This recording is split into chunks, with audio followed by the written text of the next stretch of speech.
everyone, welcome back to my YouTube channel. This is Ancient History lesson number 2, and today we are going to see the story of Harappan civilization. Let's look at the political life of the people.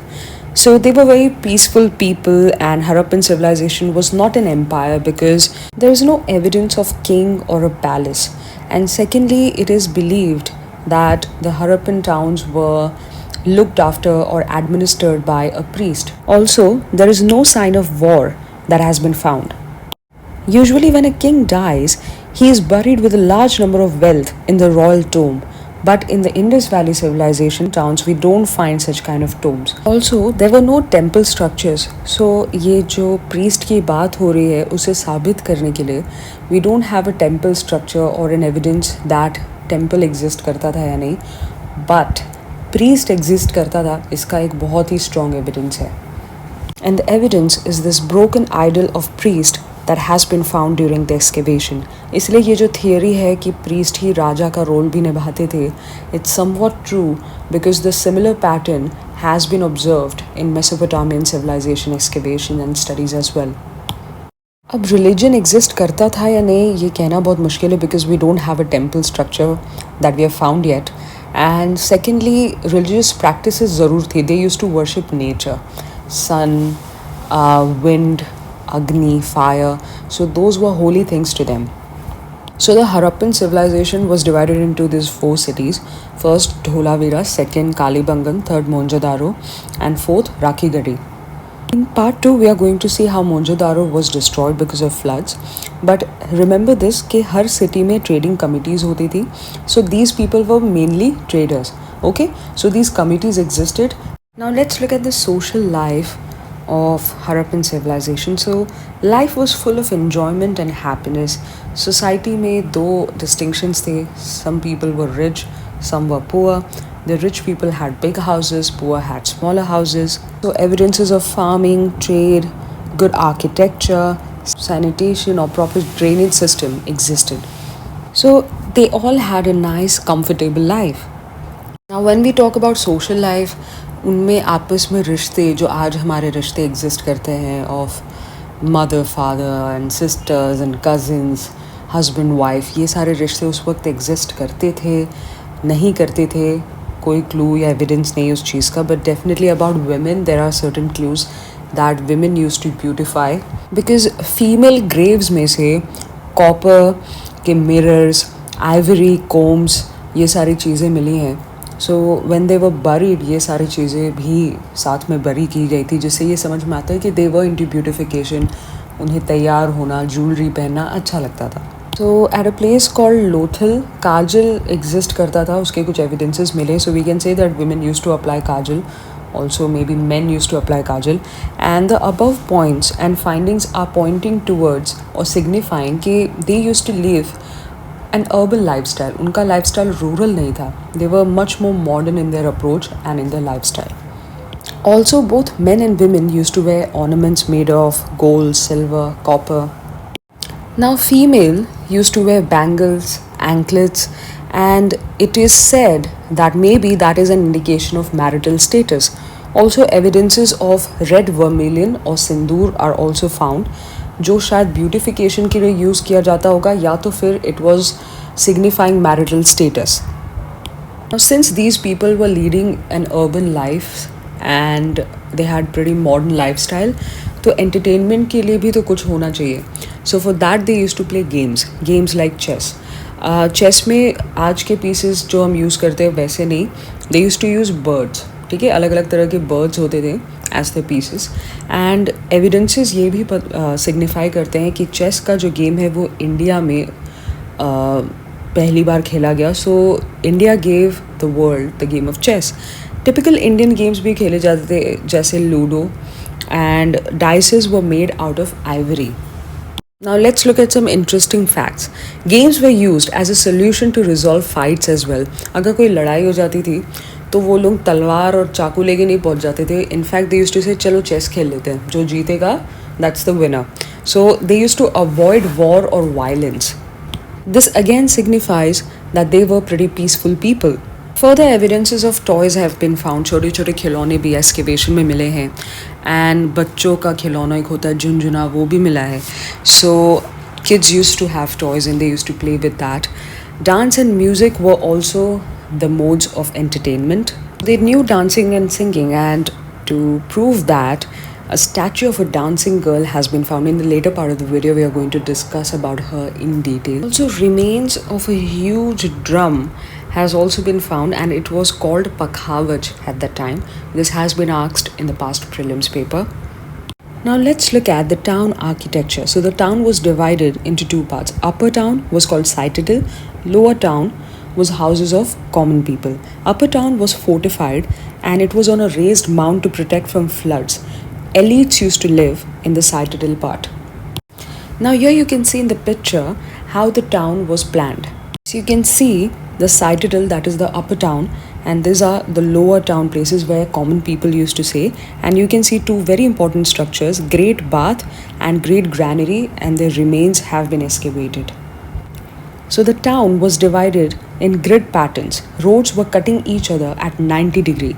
The width of the main road was 9 meters, smaller roads 1.5 to 3 meters. The first planned town on the basis of Harappan architecture is that of present-day Chandigarh. So who is this man? His name is Le Corbusier, and he was a Swiss-French architect, and he took inspiration from Harappan architecture. He designed the city of Chandigarh. The mid-route or the Madhya Marg is again an important feature of their architecture. Importance of division of towns was well recognized because the town was divided into sectors. Houses had their entrance, but it was not on the main road but on the side of the road. As you enter the house, you will see an open courtyard जिसको हम आंगन भी कहते हैं. Most of the houses use burnt bricks or baked bricks. Now they are very strong, okay? Burnt bricks are very strong, and using them in the construction of the house shows how highly developed their architectural style was. Each house in the town of Mohenjo-daro had a concept of hygiene. So each house has a bathing place, now we call it a bathroom, and it was covered with bricks. Private lavatories in each house was a sign of luxury. Drainage system was a remarkable symbol of architectural knowledge. It was at elevation, and also there were manholes, so they were covered with mud bricks so that they can be removed for cleaning purposes. Question: how is Harappan architecture important or relevant today? The answer can be framed on the following points. Every house requires self-sufficient toilet. Proper drainage system is also required to avoid waterlogging. Roads should be broader and well connected. So all these points are also relevant today. Next question: which is the place we found largest number of seals? Seals were used for trade purposes. It is Mohenjo-daro. And a very special seal that has been found is the Pashupati seal. Dancing girl statue, statue of the priest, evidence of existence of port, all were found at Mohenjo-daro. Also, evidences of using ox cart for travelling was also found at Mohenjo-daro. Now, evidence of cotton fragments have been also found, and a piece of cotton string was preserved in contact with a silver vessel at Mohenjo-daro. So it means cotton existed during that time. They knew the fabric of cotton. So now let's talk about Great Bath. It is a very important site. North-south 12 to 7 meter and 2.4 meter deep hai. It was made up of burnt bricks, and they were arranged in such a manner that there were no leakages, and there were 4 changing rooms, and Great Bath was basically used for holy bath. Some more information about the same: the tank was made watertight. A thick layer of bitumen or natural tar was laid along sides of the tank and presumably also beneath the floor.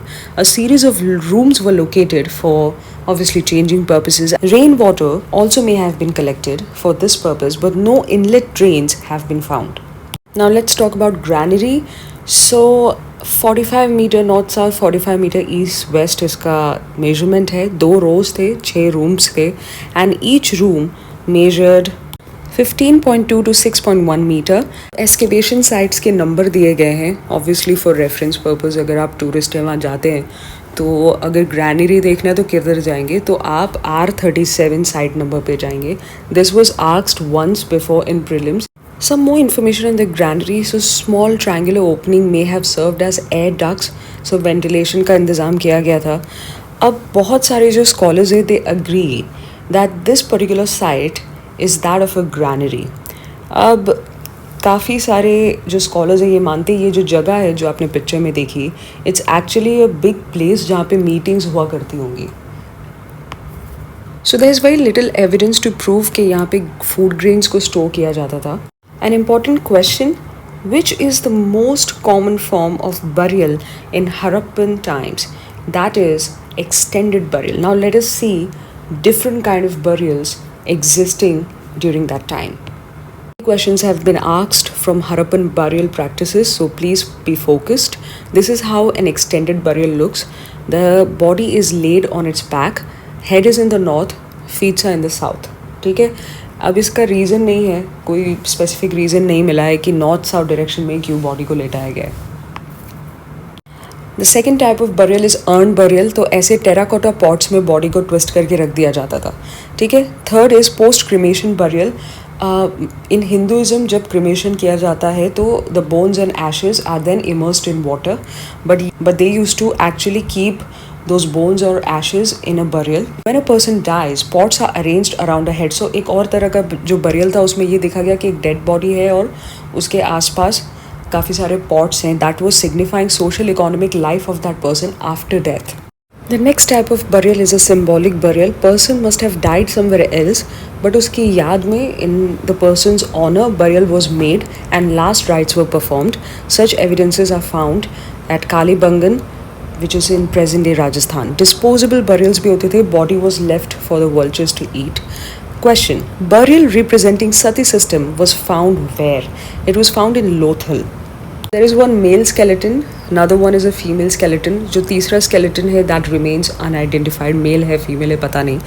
And ऐसे सिर्फ 3 graves मिले जिसमें male और female दोनों के जो bodies हैं एक साथ bury किए गए हैं. So these are not strong evidences to support the theory of Sati system that may or may not have existed during that time. Next question: where is the jaw of horse found? It is found at Surkotada, Kutch, Gujarat. Forensic reports could not confirm कि वो jaw घोड़े का है या गधे का है. Next question: biggest Harappan site in India. Which is the biggest Harappan site in India? And that is of Dholavira, which is in Kutch. Dholavira is divided into 3 parts: upper, middle and lower town, and evidences of reservoir and stadium-like structure has also been found at Dholavira. Next question: dockyard remains have been found where? So it has been found at Lothal. Now let's look at the economic life. So we are going to see agriculture, trade, arts and crafts. We are not going to conclude the chapter today, so stay tuned for the next part. Let's talk about agriculture. Which crops were cultivated during that time? So wheat, barley, millet, cotton, rice were all cultivated. No maize. Maize was not cultivated, but during Neolithic period, rice was first cultivated at Kolivara in UP. If you've seen my first lesson, you will already know the answer of this. Where was indigo produced? This is the next question, very important question. Indigo was produced at Rojari, which is now in Gujarat, and also evidences of sesame and mustard cultivation are also found. Now let's discuss about trade. So trade was done via land and sea both.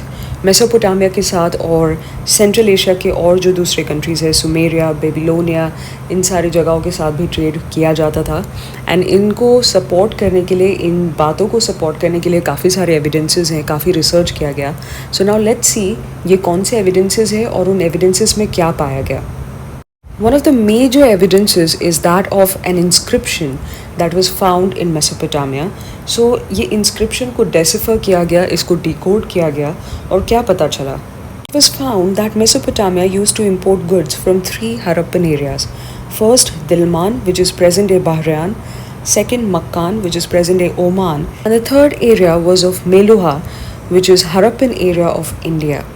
So archaeological studies also confirm trade relations between Harappan cities and Mesopotamia. Next question: what are the goods exported from Meluha to Mesopotamia as per the inscription? Copper, ivory, boxes, combs, beads, pearls, semi-precious stones, different kinds of wood, especially black wood, were exported from Meluha to Mesopotamia. Next question: where are semi-precious stone found in India? Answer: Rajpipla in Gujarat. Now, what was imported from Mesopotamia? Wool, olive oil, food grains. All of these items were perishable materials. Trades via barter system existed. So evidences के रूप में we have silver from Mesopotamia, and it shows that there was barter system. Next question, what have we found in Mesopotamia of Harappan age? So we have found dices, seals, beads of agate and carnial rocks belonging to the Harappan age. Now let's talk about Harappan art. So there were metal arts, ivory and seashell arts, stone arts, terracotta art or pottery arts at that time. And metal art में हम देखेंगे how beads and bangles, rings were made out of metals. Also the dancing girl statue is made out of bronze, and we'll see the method that was used to make the dancing girl. So this is the dancing girl, the very famous statue, and it has been protected in a bulletproof case at the National Museum at New Delhi. I've seen it personally, and it's pretty tiny. The technique used to create this dancing girl statue was of lost wax method. So the model is baked with wax, it is covered with clay, then it is put in fire, and from top any metal is been inserted into that wax model, and then it is chiseled and polished. So that is one of the key reasons this method was so famous. You can tell by looking at this statue, it is in a pretty good form. Now let's quickly talk about stone art. The priest is wearing a shawl, and the priest statue is made up of stone, and this is one of the finest examples of stone art made during the Harappan times. So a dancer's figurine has been found out, only the torso portion, which was made out of red stone. Semi-precious stones were also drilled on the stone arts. So drilling का जो technique है वो India ने दुनिया को दिया. Now let's complete the lesson with a question. Which is the place we find maximum number of bronze articles in Harappan period? The answer is Dilmabad. कहानी का छोटा सा हिस्सा बाकी है, so we'll continue the story in part 2, and we'll also start a new topic in the next lesson. Thank you so much for watching, and please do not forget to like, share, comment and subscribe to the YouTube channel. Please subscribe, and I'll see you in the next one.